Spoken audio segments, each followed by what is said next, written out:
The haunting of the Ammons family. In November 2011, LaToya Ammons and her 3 children moved into a rental home in Gary, Indiana. What began as a fresh start quickly descended into a nightmare that would blur the lines between reality and the supernatural. The unseen presence. Shortly after settling in, the family began to notice strange occurrences. Swarms of flies appeared in winter, gathering around the windows and doors. The air grew inexplicably cold, and shadows seemed to move just beyond the corner of their eyes. At night, the house creaked and groaned as if it were alive, whispering in a language they couldn't understand. Children in peril, the most disturbing events centered around LaToya's children. One evening, her daughter was found walking backward up a wall, her eyes rolled back, speaking in a voice that was not her own. Another child levitated above the bed, suspended in midair as if held by invisible hands. These incidents were witnessed by multiple individuals, including a police captain, who later testified to the unsettling nature of the events. Seeking help desperate, LaToya reached out to local authorities and medical professionals. The Department of Child Services became involved, initially suspecting mental health issues. However, after witnessing the children's bizarre behaviors firsthand, they reconsidered their stance. Medical experts were baffled, unable to provide any logical explanation for the phenomena. The exorcisms. In an attempt to rid the house of its malevolent presence, LaToya sought the help of a local priest. Exorcisms were performed, but the disturbances only intensified. The family endured multiple sessions, each more harrowing than the last. Despite the priest's efforts, the supernatural forces seemed to grow stronger, not weaker. The aftermath. Eventually, the family moved away from the house, seeking refuge from the relentless terror. The home was later demolished, but the memories lingered. LaToya's son tragically passed away in 2021, and the family continues to grapple with the trauma of their experiences. Beneath the surface. The smiley face killer story. It always started the same way. A text message never answered. A missed call that rang into silence. A group of friends walking home from the bar, only to realize too late that one of them had vanished into the night. Between the late 1990s and early 2000s, young men, healthy, smart, full of potential, began to disappear across the American Midwest and Northeast. They were college students, athletes, engineers, sons. They would vanish after nights out, often in cold weather, often near water. At first, their families thought it was just a mistake. Maybe he took a cab. Maybe he went to someone's house. Maybe he's sleeping it off. But days would pass, then weeks, and then a body would float to the surface. Each time, the conclusion was the same: accidental drowning, alcohol, disorientation, a tragic end to a night that started with laughter. But in the eyes of retired NYPD detectives Kevin Gannon and Anthony Duarte, something didn't add up. The patterns were too specific, the details too aligned, the outcomes too similar. "These kids aren't just drowning," Gannon said. "They're being hunted." A chilling pattern. The victims were always similar: young, athletic, good grades. Not the type to wander off recklessly. In Minneapolis, in Pittsburgh, in New York, in Columbus, they all vanished under oddly similar circumstances. And in several of the cases, something strange was left behind. A signature, maybe. A calling card. A smiley face spray-painted near the site where the bodies were recovered. Sometimes it was faint, nearly washed away by weather and time. Sometimes it was fresh. In one case, it was etched into the bark of a tree. Different styles, different faces, but always the same grin. The first victim. One of the earliest and most disturbing cases was Patrick McNeil, a 21-year-old Fordham University student who disappeared in 1997 after leaving a bar in Manhattan.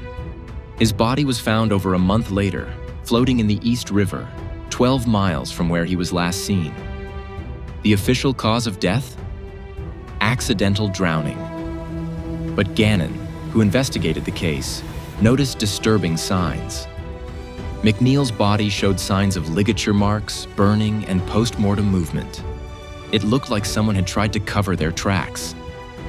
Nearby graffiti, barely visible under a bridge, showed a simple drawing: a smiley face. It wouldn't be the last. The theory spreads. As more bodies were discovered in similar conditions, and as more smiley faces were reported near recovery sites, Gannon and Duarte proposed a controversial theory: a network of killers, possibly operating online or through the dark web, targeting young men across multiple states and disguising their murders as accidents. They called it the Smiley Face Killers. The idea was terrifying: a loose-knit but coordinated group, watching, waiting, stalking. Experts scoffed at the suggestion. The FBI issued a public statement. There was no credible evidence, they said, that these deaths were connected. But the bodies kept appearing, and the smiles kept reappearing. The case of Chris Jenkins. On Halloween night in 2002, Chris Jenkins, a University of Minnesota student, vanished after leaving a bar dressed in a Native American costume. 4 months later, his body was found in the Mississippi River, still wearing the same clothes. Authorities ruled it an accident. But his family pushed back, pointing out that Chris had been an athlete, trained to handle the cold, and not prone to reckless behavior. After years of pressure, police eventually reclassified the case as a homicide. But no one was ever charged. Graffiti near the site had one message spray-painted in red: "Stop looking." The shadow remains. To this day, the smiley face killer theory remains one of the most debated mysteries in American true crime history. Was it a moral panic? A series of unrelated tragedies pieced together by desperate families and imaginative detectives? Or is there something far more disturbing at work? Something still active, still waiting, still watching? Gannon stands by the theory. They operate in the dark, they're organized, and they're smart.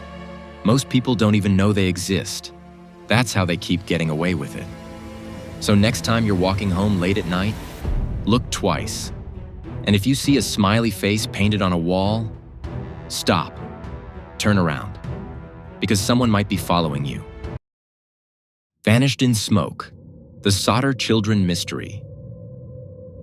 Fayetteville, West Virginia, Christmas Eve, 1945. It was meant to be a joyful Christmas Eve in the Sodder household. George and Jenny Sodder, Italian immigrants, lived in a modest 2-story home with 9 of their 10 children. The war had ended, the family business was thriving, and the house was filled with laughter, decorations, and the smell of fresh pine and wood smoke. That night, 5 of the children, Maurice, 14, Martha, 12, Louis, 10, Jenny, 8, and Betty, 5, were allowed to stay up late and play with their Christmas gifts. At around 10 p.m., Jenny Sodder told them to turn out the lights and go to bed in the upstairs attic room. She kissed them goodnight and went to bed herself. By morning, 5 children would be gone, and no one has ever seen them again. The fire. At 1 a.m., a loud bang woke Jenny. Minutes later, she smelled smoke. Flames were crawling through the hallway. The stairwell was already impassable. George and Jenny, along with 4 of their children, escaped the house. But the other 5, the ones upstairs, were nowhere to be found. George tried everything to get back inside. He broke windows, burned his hands. He attempted to climb the house, but his ladder, usually kept nearby, was missing. He tried to use his work trucks to reach the 2nd floor. Both wouldn't start, despite working perfectly earlier that day. By the time firefighters arrived, 7 hours later, the house was reduced to ash. The first red flags. When the fire was extinguished, no remains of the 5 missing children were found. The fire chief, F.J. Morris, suggested the bodies were completely cremated. But fire experts later said this was impossible. A house fire could not burn hot enough to destroy bones, especially not in just 4 hours. There were no smells of burning flesh, no skulls, no teeth, nothing. A week later, the coroner issued death certificates for all 5 missing children. But the Sodders weren't convinced. Strange clues begin to emerge. What began as grief soon turned into suspicion. The Sodders noticed bizarre details. Phone lines had been cut, not burned. A repairman confirmed this. The ladder used for emergencies was found thrown down an embankment, 75 feet from the house. A witness reported seeing a man stealing parts from George's trucks shortly before the fire. A neighbor said she saw balls of fire being thrown at the roof. Later, the Sodders found a strange green object in the rubble, possibly a type of incendiary device. Another neighbor claimed she saw the missing Sodder children inside a moving car that night. Even more disturbing, a waitress in a nearby town claimed she served breakfast to 5 children matching their descriptions. The morning after the fire. Mysterious sightings and messages. Over the next 2 decades, the Sodders received multiple tips and sightings from around the country. One woman claimed to have seen the children in a convent. Another said they were in Florida with distant relatives.